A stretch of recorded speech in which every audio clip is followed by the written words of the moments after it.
Coming to you live from Darshan Studios, it's Zinc Comics Exposition.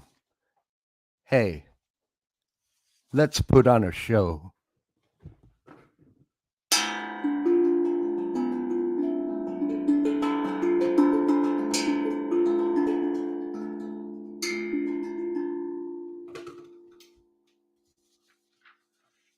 Good evening. I'm Brian Payne. Tonight, we got Next. We're joined in the studio tonight by my pharmacist, Dr. Ben Anthony. That's right. Hello, doctor. How are you this evening? Doing pretty good. I have got to ask, did you play that? Is that a chime or something? Yeah, we're live here. That's awesome. That is awesome. Any flatulence, any music, any voice you hear is coming to you live from Darshan Studios here in Alaska. Excellent. Okay. Excellent. Where are you located, by the way? You're somewhere in Canada, and we'll leave it at that if that's fine with you. No, I'm an American, sir. I don't know if that's against the rules, but this is an international broadcast. I'm in Ohio, sir. Okay. Well, that's good. I always took you part of the Canada contingent. So see, that's why we have these programs so that, we can set the record straight and get this stuff on record. So you're part of Ohio. Cool. Yeah. Are born and raised or just where you are now? Yeah. I'm in Conneaut, Ohio, right? It's the absolute northeast tip of Ohio. So I'm like an hour away from Cleveland. Okay. And I lived all over the Midwest except in Ohio. So, I never made it that far east. I still debate whether you're east or Midwest. I know y'all, there is some debate. I mean, some Pennsylvanians think they're in the Midwest, and maybe they are, but to us Iowans, hey, anything east of the Mississippi ain't Midwest. But anyway. Right. Well, I don't know if it's just, I guess we're in the Eastern time zone. I would definitely consider Pennsylvania Eastern because Pennsylvania was one of the first 13 states or whatever, but Ohio was I don't know. That's a good breaking point. That's a good breaking point. But the original 13, they're east. We'll leave it at that. Yeah. That's why he's my pharmacist, people. I come to him for these deep discussions and to get answers to these questions that keep me up at night. That's what I'm saying. A pharmacist of the soul, sir. Yes, indeed. We all need one from time to time, don't we? Okay, let's see here. Let me get something up here. Just give me a minute here, Ben. I wanted to ask you about something. Okay.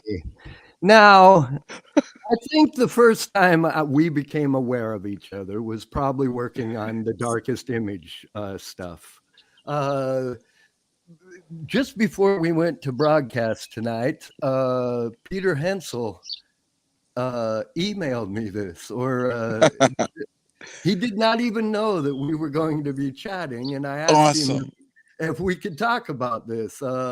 And specifically this one-eyed character with the eye patch. Tell us more about that cat. That is the silent minority. He is sort of think of him almost like a James Bond crossed with Captain America, almost like Nick Fury almost. Actually, now that I think about it, Peter created him for the about the Giant Size 63 project, right? Where we're taking the 1963 series that was written by Alan Moore and with Steve Bissett, Rick Veitch, and everybody was in there. Total Ben, and I think Dave Gibbons was in there. Chester Brown. Giant Size 63 is the like the officially licensed like continuation of that. It's official fan fiction, if there is such a thing. That is what I love about that project in particular is that someone, listened to Steve Bissett and actually, took care, dotted the I's and crossed the T's Yeah. so that you guys, that's like as cool can be, as I think. So this, he's going to be part of that. The silent Yes. minority. Yes. Okay. Well, so the hitch with that is that Steve Bissett only owns half of the characters, right? He owns the Fury, the guy who's like in the second issue of 1963. He's kind of like a Spider-Man, Daredevil kind of analog character, and N-Man, who is like that giant like lobster like monster guy, like the Hulk. Like he's just awesome. And I can never remember the name of the guy. There's a guy that has like a fishbowl for a head. I can't remember. Hypernaut. The Hypernaut. Yeah. He has the Hypernaut as well. And the Golden Age characters. And I think there's another one that he has, Sky Solo, who's like a girl Nick Fury, I think. Yeah, that's his as well. And for the other characters, Alan Moore owns those. So he owns the first one's the Mystery Incorporated, like the Fantastic Four analog. He owns them. And Horus, the Lord of Light, who's like that Egyptian Thor. Right. And USA, the Ultimate Secret Agent, right? He's like in the third issue, and he's like this sort of like a Captain America, and sort of like Captain America, Nick Fury, that like super secret agent, like patriot soldier. Right. Some Dandy Don Simpson in there too. I don't know if he has some rights to that too. As far as I know, he doesn't have any of the rights, because I think it was because I don't want to say just lettered, but he lettered. I know he like inked a couple issues, but I don't think he was involved with the rights. But I'm saying, like, I don't know specifics and that kind of stuff. I just know like the ones that Alan Moore owns, we had to create analog versions of. So they're like analogs of analogs. Okay. I see where you're going with this. So Silent Majority is kind of like a Sky Solo then? Or no? No, because Steve Bissett owns Sky Solo, so we could use her too, actually. Okay, got you. He is the analog of Ultimate Secret Agent, who is the Captain America. And like I said, Nick Fury, I just realized that because Nick Fury's got the eye patch. I just realized that whole, like, that's what I'm saying. Like, Peter's like, he's on his stuff. You know what I mean? Let us talk about Peter. We're sitting here talking like everybody knows Peter. Everybody does know Peter, don't they? And if they don't, they should. Peter Hensel runs Gotham Newsstand in San Antonio, Texas. That's right. It's a comic shop that everyone should peruse. I think they also have an eBay contingent, and Peter Hensel is also. I don't know. I met a lot of you guys originally. I don't know. I might have met you through the Thology. That's where I met Pete Hensel. I know. The Thology was a group of people that Eli Schwab gets together each month to draw comics online in real time and then put out the zine each month. And that's how I met most of you people. I believe. I thought it was through Darkest Image, but now that I think of it, you used to sit in on some of those sessions, didn't you? I think you're right. I think that is the first time. Yeah, because I remember, like, I knew who you were, and then I remember you being in. You did like that cover for Darkest Image and a story in there. I think did you have something in Image Grand Disaster too, or no? No, I was not part of that at all. But we were, we probably saw each other online talking shit and stuff. And then, I know it was either in Mythology, or I know you did that story about in Darkest Image, the first issue. What was your story in Darkest Image, the first Oh, one? so I had two in there, right?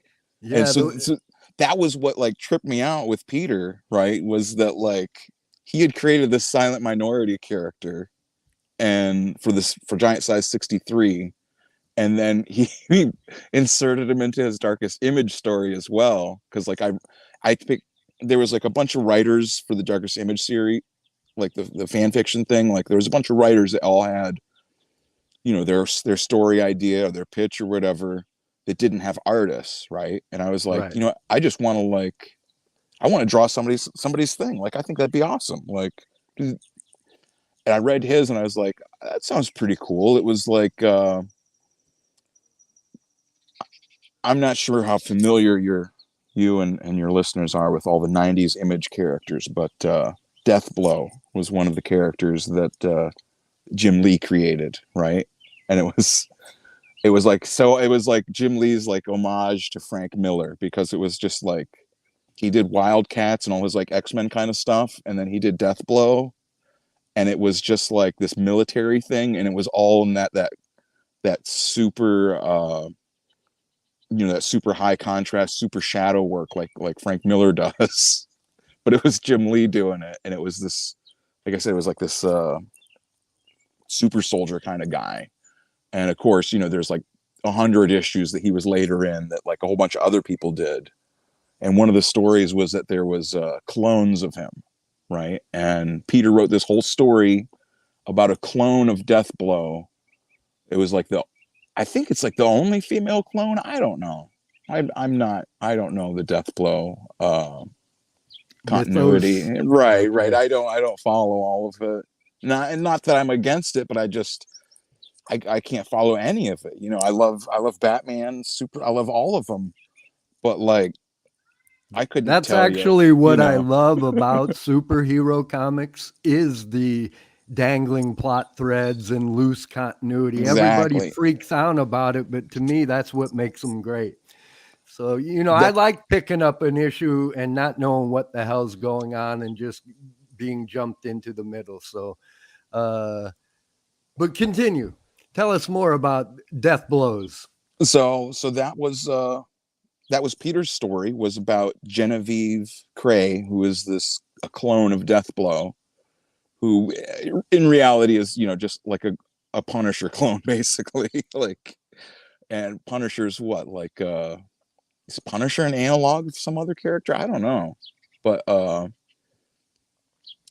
in the story she gets confronted, she's like you know, the picked on clone all her life, and she keeps meeting this guy, keeps showing up, that has an eye patch and wears a suit and has white hair. And I'm like reading his script after, you know, he sends me the script and everything, and I'm like doing my thumbnails and figuring out what to do, and I'm like, it sounds exactly like that character in Giant Size 63. And I'm like, is that? And he's like, it is. It's the same character. It's the silent minority. And like Peter was like, just watching like Peter just like all his like comic stuff that he was just been like dying to like talk about. Just, you know, like he did all this. It was like, holy shit, like this guy, he's no, you know what I'm saying? Like he's weaving like his own like indie comics mythology through, you know, just assorted random projects. And I'm just like, this, He's playing next level chess there. yeah, that's Again, Gotham Newsstand in San Antonio, Texas. Pardon me. We got a breaking news item, and we'll be uh-oh. right back after that. Okay. Okay. News item: you are invited to join us in celebrating 30 years of Zinc Comics, ZN30, from Zinc Alloy to Cosmic Hamlet, from Lost Toys to Midnight Agents. We've been turning pen to ink into zinc for 30 odd years now. We now join Pirate Radio, already in progress.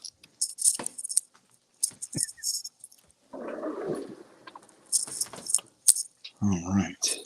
Okay, we are back with Dr. Ben Anthony. And okay, what we There we really go. want to talk about is the Oh, NPP. that's Okay, right. Next panel here we press. are, next panel press. Tonight we are down with the NPP, and Dr. Ben Anthony and myself spend time here in working together on a project called Next Panel Press, founded by Mr. Rick Lopez, Craig CK, and I believe Grom had something to do with it, or so I'm told. We're going to get them on at some point, and hopefully they'll tell us their secrets. But tonight we're talking with Dr. Ben, and in the we each have our own strips. It's on Instagram and as on Facebook.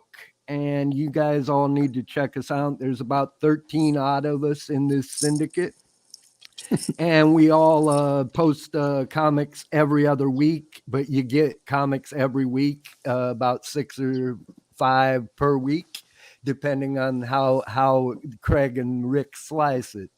But anyway, me and Dr. Ben are here, and that's really what these shows are supposed to be about.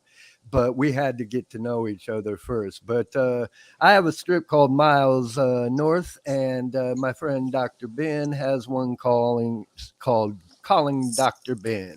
Now, before we get into your strip, I got to ask you, how did you become a part of the NPP? Did Craig send you an invitation and threaten to break your fingers if you didn't join? That's what happened to me anyway. I mean, they don't call it a comic syndicate for nothing.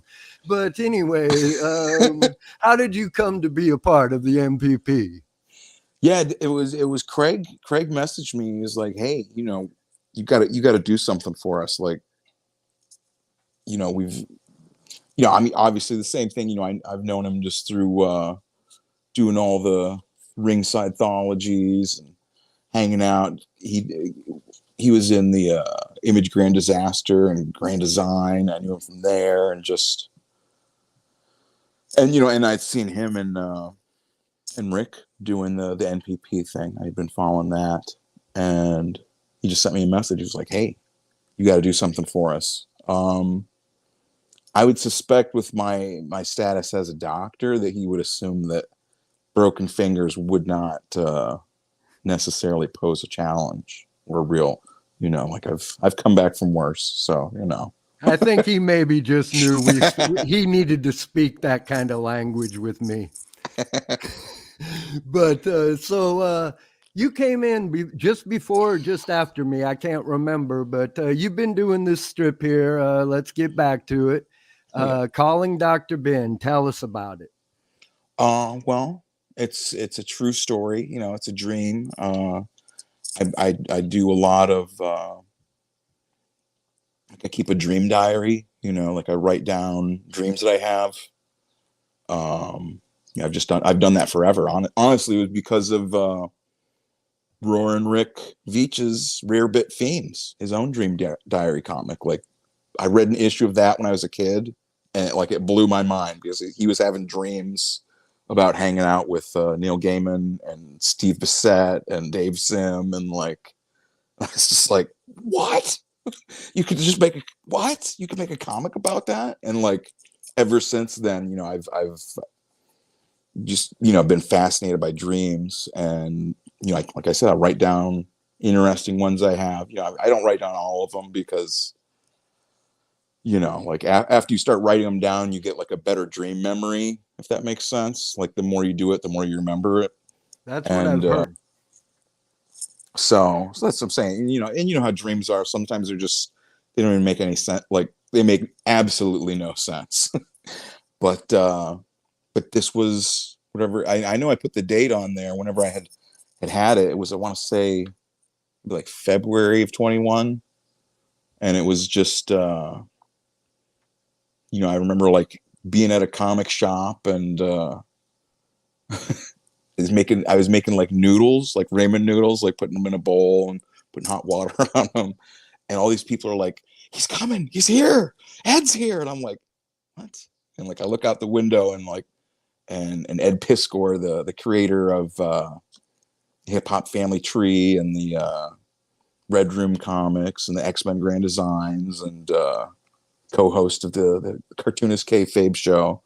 He's walking up outside with these bags full of sandwiches, and all the people in the shop are like, he brought sandwiches, and just a mob of people. Like he's trying to come into the comic shop, and just this mob of people is there, and he's like, he starts throwing the sandwiches to everybody. He's like, I just need to get my comics. I need to get Marvel 2-in-1 and like whatever the other like New Talent Showcase or DC Showcase 94. That was, you know what I mean? Like just coveted items, right? Like just such random things that why would you even dream about like DC Showcase 94? Like, we're all gonna have to go out and get this issue, now. Right. We should get them all from the Gotham newsstand in San Antonio, Texas, Peter Hensel's shop, and tell them Dr. Ben Anthony and Brian Payne sent you. That's right. That's what I'm saying. Like it's maybe that's what it's all for. Definitely, because tell us about this particular panel, because you got two, fan favorite characters, the woman in the babushka or whatever you want to call it, and the bunny mask. And, Ed himself dressed like a star as he usually does. Right. Ed Piskor, again, Hip Hop Family Tree, X-Men Grand Design, WYSIWYG. He needs no introduction, and there he is, hanging with a woman in a babushka and a maid wearing a bunny mask. So tell us about these characters. Well, so the babushka lady is she's only been in this dream that I ever saw, but she showed up and she spoke a foreign language. I only speak American, so I don't know what she spoke, but she says something to Darren, that's the other character, right? And she says, yeah, she'll give you 3 cigarettes for $1. And I'm like, and the guy in the French maid outfit is me, of course. That's been me throughout the whole thing. Spoilers. Yes, that's actually me. And it was that week happened to be when there was some kind of big ruckus going on about Art Spiegelman and Mouse. I think it was like that the week that they had banned Mouse down in that Tennessee county or whatever, and like it's definitely like fuck those guys, right? And I didn't know how to say that exactly, so I thought, well, that was pretty eloquent. I'll just show my support, because one of the scenes that stuck out to me when I was reading Mouse was that picture of Spiegelman with that mouse mask on, like he's sitting there drawing the comic at his drawing board, and he's got this mask that's just it's like tied with a string, like a paper mask or something, right? And least we forget, he's drawing, if memory serves, there's a pile of dead bodies that he's drawing this upon too. I believe that. I think in that drawing, maybe I'm imagining it, but I think there's a version on the cover that's in color. But I think there's a variation of that in the book, so I might be conflating one with the other. Continue, Dr. Ben. Well, no, that's a really good. I've never actually thought about that, but it makes me think of like From Hell too, like the end of From Hell, where like Alan Moore's talking and he's just like talking about all the people that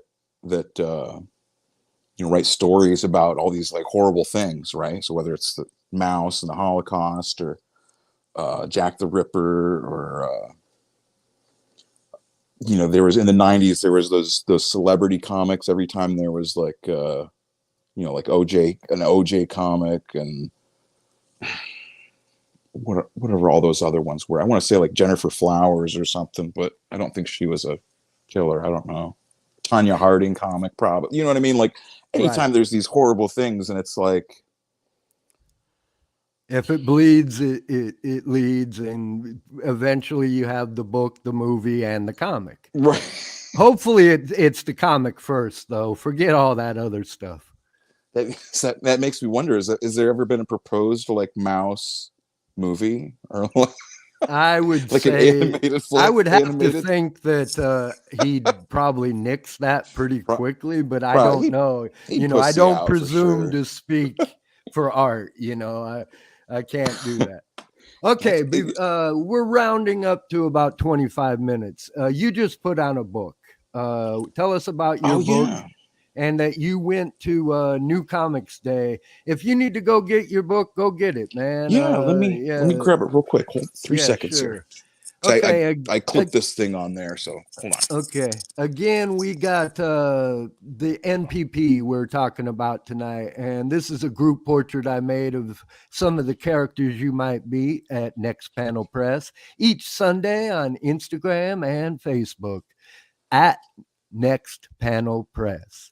Dig that and get that now. Who's down with MPP? You know me. And Dr. Ben is back.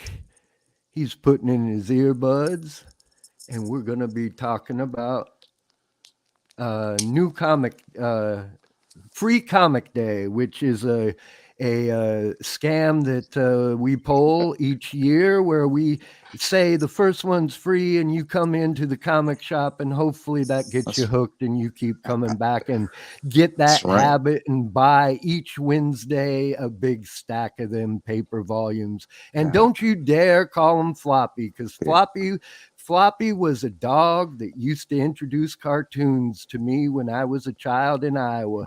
And I don't want to hear none of that floppy shit. Floppy's something else to me. And them is fighting words. You know, speaking of floppies, I was going to say, like, that is one thing I insisted with this, is that it had to have like a nice thick cover on it and thick paper. You know what I mean? Like, well, tell us about that thing. Show us that cover. Yes. Yeah, so Punish Her relaunch.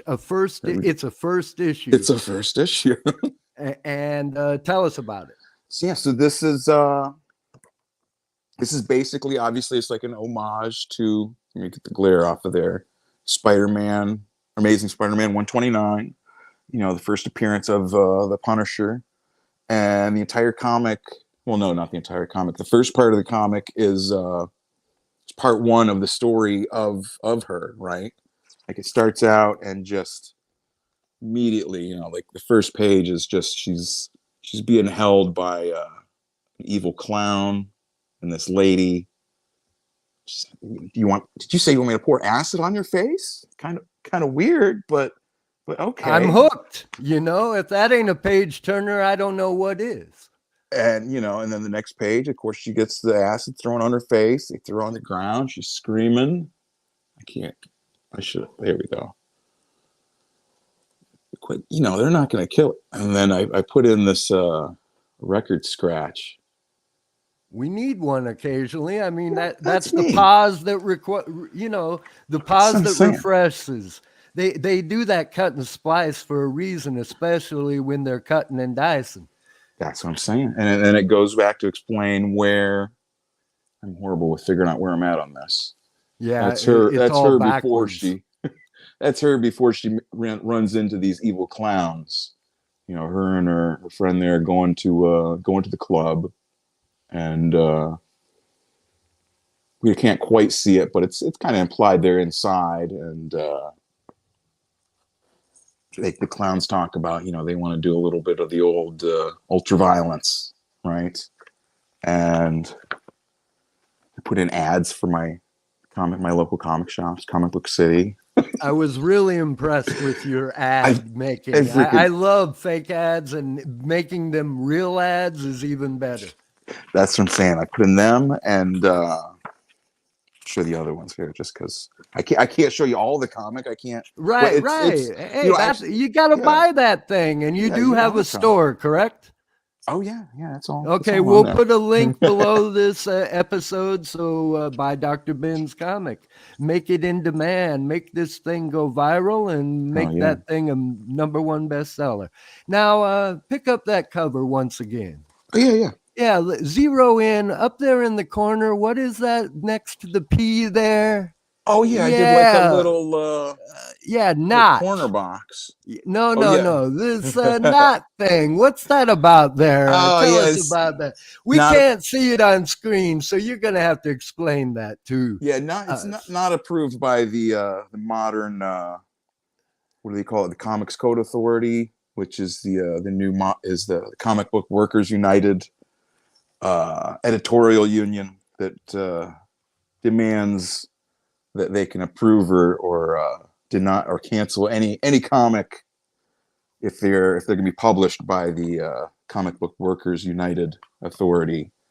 And I did not seek their approval. I'm not same way I would not have sought the approval of the was it the Comic Codes Authority? Was that the old thing? The Yes, it old censor was. board? Yes, it Yeah. was. That was the original one. Yeah, you know what I'm Now, saying? now you and I have a bit different opinion about this, but I Oh, you see know, where you're coming from, and I ain't going to argue the point. yeah, no, I I'm just respect it, against. and I wanted you to point it out, and we might do another whole episode about this. But continue. Yeah, no, I'm against censorship. I definitely don't like the comic book censors. Some people argue that they're good or whatever or worthwhile, or people thrive more when they have limitations or something. And I just no, get Now, out of here. That's what led to like what ended EC Comics back in the 50s. People like that don't need more of a platform. They already have enough.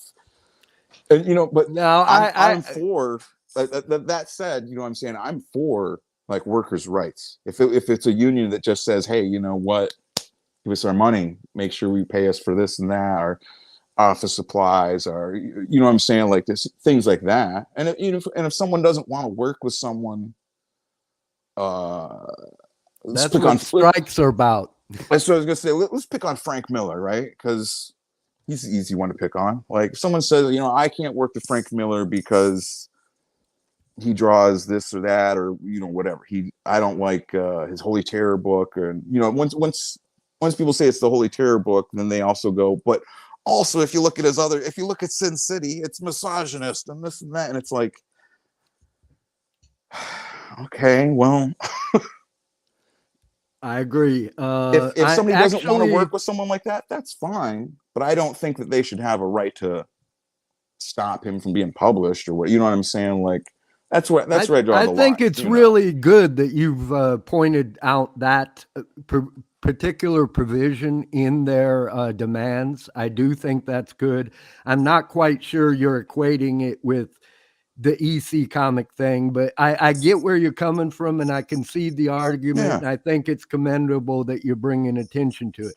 As far as Frank Miller goes, I like Frank Miller. I like latter day Steve Ditko, and I like the second half of Cerebus. So right there, I'm in a small audience of people, and it's not that I agree with those point of views, but I like the fact that they actually have a point of view. A point of view is so lacking in comics today, and anyone willing to put their neck out anyway. And let's face it, they're all damn good cartoonists. And one of my favorite things ever is Dark Knight 2, the one that got lambasted, and I particularly like it in this recent noir edition. It's like a Dick Tracy comic gone mad. It's like a LSD version of Dick Tracy, and I love it for that. Now, as much as Holy Terror makes you cringe, it's still I like it in the same way I like Jack Chick tracks. I totally disagree with what's going on, but it's propaganda and it's comics. And the only two comics I ever truly collected were probably Bazooka Joe comics and Jack Chick tracks. And the thing I liked about them was they were ephemeral. You'd buy that shitty gum, you'd throw away the gum, and you'd read the comic. And then the same thing with the Chick tracks. You'd read them and you'd laugh. I mean, they think they're saving your soul, and maybe they do some, but most of the stuff is so outlandish and propaganda, and it's just like entertaining. Tiny Shoes is one of my favorite Jack Chick tracks. So track it down, folks. Anyway, we've been yabbering for a while. It doesn't look like nobody's gonna join us. Pussies. Anyway, if you guys, if you have any last spiel, let us know. Okay. Oh, me? Yeah, you. Dr. Ben Anthony, paging, what is it? Calling Dr. Ben. Dr. Ben. And your comic is, again, relaunch. And each issue is a relaunch. That's right. Each issue is a relaunch. Awesome. Yeah. And also, that's what I'm saying. I do, you know what I'm saying? Like, I am like I said, like, I'm definitely against the censorship. I am for workers' rights. Like the people at Amazon got together. Like, if you hear stuff about things like that, people have to pee in bottles during their work shift because they can't take a break. Yeah. What? Who could be for that? You know what I'm saying? Right. Like, exactly. As long as we agree on that. Exactly. Nobody should have to pee in bottles except poor cartoonists who got a deadline. Anyway, let's end on a positive note here. And the NPP, once again. Okay, up there in the corner there, you got Cosmic Cat. That's Rick Lopez, the technician. On the other side there, next to some signature of some kind, you got Bot. That's Kirby. Craig C.K. Kirby and Bot. That's Craig C.K.'s strip. That guy behind there looks kind of familiar. Who is that? Yeah. There you go. That's hat to one side, brother. Anyway, that there's Dr. Dreamin' Ben Anthony writing his next strip. And behind there is Jesco Morg. He does a strip called Black Mustard. And just below there, the Dapper Gent in the gas mask. That's Dr. Atomic. I get these confused. I'm sorry. Is that Grom? Yes. That's Grom, right? Yeah. Dr. Atomic's Grom. Yeah. Okay. That's Grom. Okay. And then the little characters standing here wearing the hat. That's Eli Schwab's. What are those characters called? Shoot. I really apologize. Just like I have the Eli Schwabites. Yeah, they got jellies, the mad jellies. That's the mad jellies. And I don't know why I drew it like it was a Micronaut, but I drew it without thinking twice. And about a week later, I looked at it and said, what the fuck, man? Elonia isn't in the microverse, is it? But so I've been apologizing to Eli ever since for making his character so small. But if you notice, I gave him some big middle finger energy there, or big cock energy. I like his dangly things there. Yeah, right. He's standing there. He's ready. He's ready. He's got his pelvic thrust in action, so rocket powered. So anyway, again, all apologies, Eli. And he's standing on the family friendly favorite, of course. Go off on that rant. Is that Adam Lemna's relic beside him? The guy with the shaved head and the beard? Yes, okay, we'll go there. That's Adam. Okay, you enunciate his last name. I say it Lemna. Adam Lemna. Okay, that's good. I had a kid. Relic. I had a kid I grew up with named Layman, and I always want to call him that, and I know I'm wrong. So, I always, he's Adam. But anyway, this is Adam's character, the Relic Hunter. And then Ryan Tavares is uh, with the masked luchador. What is his character? I went the entirely wrong way. Yes, you did. I thought the luchador guy was the guy you were talking about with Eli's No. thing. Eli's character is this little character up here on the shoulder of Jerome Cabanatan's. Okay. I thought that was that other dude's. Okay, I see. I didn't even see that. This is a new experience for me too. This, See, this is why I'm not going I to charge totally you for this fucked one. up by drawing this. Okay, now what's Jerome's character? What's Jerome's comic called? One Stone.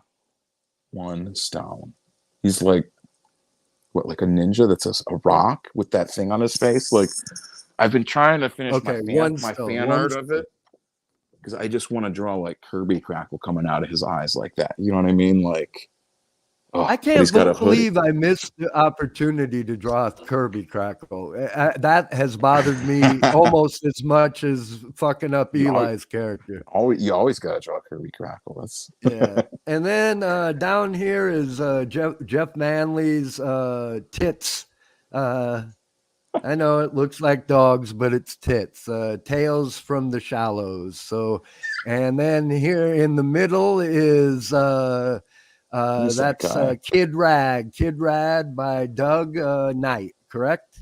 And he's being babysat by Miles North and the one and only, what is her name? I don't know. One of them babes. At least we got a girl in the comics. She's gonna. But anyway, these are the characters you will meet each week in MPP. That's right. Okay, now you were going to add something important. No, you weren't? No, I don't know. See, this is why I try to keep the shows to a half hour, because in these last 40 minutes, I'm 60, I need a nap now. Right. Anyway, it's been a long day in the office over here too. So Okay, well, I appreciate you coming by to hang out with us, Dr. Ben. I truly do. Hell yeah. It's been a privilege. And I hope you'll stop by Darshan Studios and talk with us again. We really need to get into workers' rights when I'm prepared to talk about it more, not at the end of the program, and maybe get some other people on to talk about it as well. I should show off my my pizza strip too, because that is the other thing. Correct.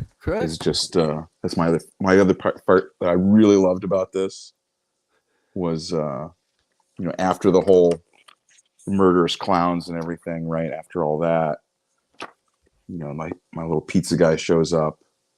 He's just like, what the heckin' was all that?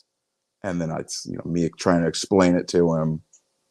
And like the pizza, I've always kind of thought of as like an alter ego of myself. But why is that, Dr. Ben? Does it date back to potty training? We'll get into this next episode. We're gonna have to. Yeah, this is gonna be a deep one. Okay. Anyway, I truly always appreciate a pleasure, it. Brian. And the fact that, every time comics, clowns are always evil, I used to work as a clown in the 1980s. I used to run around Chicago wearing a karate gi, dressed in clown makeup, doing guerrilla theater. It was kind of a performance art thing for the learning annex. And each day I lived in the south suburbs, and I would put on my grease paint at 6 a.m. and get out and stand on the platform of the commuter trains with the men smoking their pipes with their briefcases, and ride the commuter train into the city of Chicago and take a walk up to Rush Street and visit this brownstone where the learning annex was located, dressed as a clown. And I would go out. Basically, I was guerrilla performance art advertising for the learning annex, which was a weird place where you would go. You would learn. You could learn some computer classes if you wanted.